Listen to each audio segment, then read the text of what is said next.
কালিয়াকুর পৌরসভা এলাকা এখন এই দশা। পৌরসভার মেয়র মনে হয়তো মেয়র নাই, বা পৌরসভার কাউন্সিলরগুলো যারা ছিল তারা নাই। তারা দুর্নীতিতে আটকায়, বা কেউ মামলা খায়া, কেউ ভয়ভীতিতে পালিয়ে চলে গিয়েছে। কিন্তু আমাদের একটি কথা, এটা হলো ঢাকা চৌরাস্তা, এয়ারপোর্ট, মহাখালী, গাবতলী, সায়দাবাদ, রংপুর, সৈয়দপুর, জামালপুর, ময়মনসিংহ, কুষ্টিয়া, কিশোরগঞ্জ, এইসব জায়গায় রোডের শাখা, যেটাকে বলা হয় টাঙ্গাইল টঙ্গী মহাসড়ক। এই মহাসড়কের রাস্তার মাঝখানে এইভাবে পৌরসভার ময়লাগুলো ফেলাই দিচ্ছে। পৌরসভায় যাদের চাকরি দিয়েছিল, যারা চাকরি করে, যারা প্রতিনিধি ছিল, তারা নয় চলে গেছে, যারা এটা পরিষ্কার করে তারা তো চলে যায় নাই। এই ধরনের ময়লা কেমনি রাস্তায় থাকে। আবার এই এলাকায় 2-3-4 জন মিলা কাউন্সিলর ঘুরতেছে, তারা আবার পৌরসভার মেয়র হবে। তাহলে তাদের মেয়রের প্রতিনিধি কি এই যে দেশের অবস্থা করে এইভাবে রাখবে? হ্যাঁ, এদিকে হলো বন বিভাগের জায়গা, খাস বন বিভাগে এখানে সরকারি জমি, যেহেতু আমরা পাবলিক সবাই মিলে এই সম্পত্তিগুলো দেখাশোনা করব। কারণ বাংলাদেশের সম্পত্তি এটা পাবলিকেই খাবে। তাহলে পাবলিকের কারণে ময়লাটা আরও দূরে ফেলাইতে পারতো। আমরা না করি না ময়লা ফেলাইতে, কারণ ময়লা হবে দেশে, জায়গা মতন নিয়ে ফেলাই দিব। এই জায়গাটায় নিয়ে যায় ওই জায়গায় ফেলাই দিব। এই জায়গায় একটা টঙ্গর পাগলের থাকে, এই পাগলে মনে হয় ময়লাই পাহারা দেয় না, ময়লার থেকেই খাওয়া দাওয়া করে। এই হলো দেশের অবস্থা।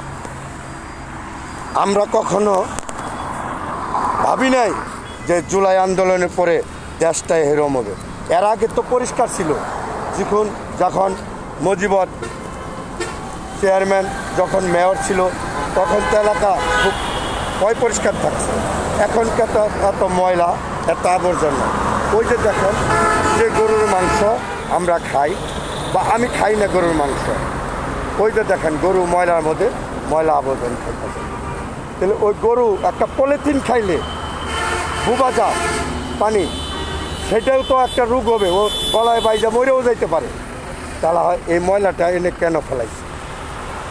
তাদের প্রতি দৃষ্টি আকর্ষণ করছি, আপনারা যে যেখান থেকেই আসেন দায়িত্ব আপনাদের পালন করেন।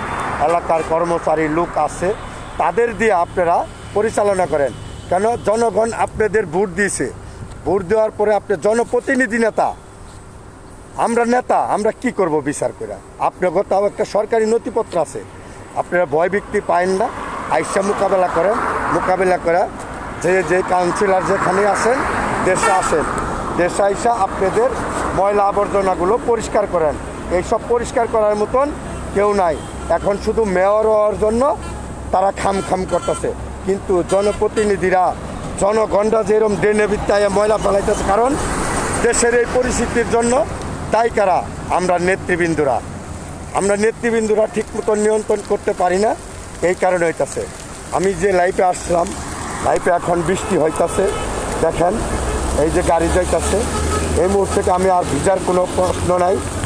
ভিজতে গেলে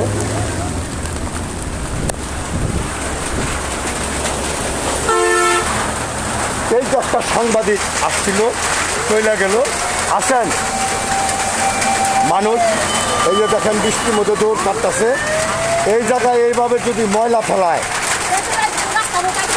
হ্যাঁ, তাহলে রাস্তার মধ্যে আপনি কিছু কোন আপার মধ্যে ময়লা, এইভাবে কি ময়লা ফেলানো ঠিক হয়েছে?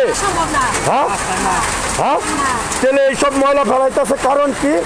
এই এলাকার যে কমিশনার ছিল, মেয়র ছিল, বুঝছেন, কমিশন ছিল, মেয়র ছিল। মেয়র নয়, এমপি হয়েছে, মেয়র নাই। জনপ্রশাসন তো আছে, সরকারি যারা চাকরি করে তারা তো এটি দেখবো। হ্যাঁ, তাহলে ভাই, এই হলো দেশের পরিস্থিতি।